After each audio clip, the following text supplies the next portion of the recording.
గజేంద్రుడు అనే ఏనుగు త్రికూట పర్వత ప్రాంతంలోని ఒక శాంతియుత సరస్సులో నివసించేవాడు. అతడు రాజ ఏనుగుగా, శక్తిమంతుడుగా, గర్వంతో నిండినవాడిగా ఉండేవాడు. అతడి పాలనలో జంతువులు సుఖంగా ఉండేవి.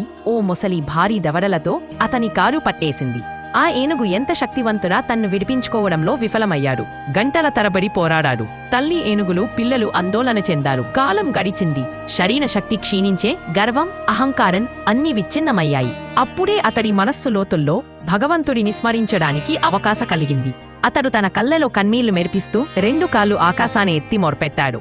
ఓ ఆదిమూర్తి, నన్ను రక్షించు. ఆ మొర నెమ్మదిగా అంతరాత్మ నుండి వేచి ఆకాశం దాటి వైకుంఠానికి చేరింది. అక్కడ ఉన్న విష్ణుమూర్తి వెంటనే తన సుదర్శన చక్రంతో వచ్చి గజేంద్రుని వేగంగా రక్షించాడు. సుదర్శనం ఒక్క క్షణంలోనే మొసలిని చీల్చేసింది. గజేంద్రుడిని మృత్యువు నుండి బయటపెట్టింది. గజేంద్రుడు కృతజ్ఞతతో భగవంతుడిని నిశ్చలంగా తలవంచి నమస్కరించాడు. దైవ సాన్నిధ్య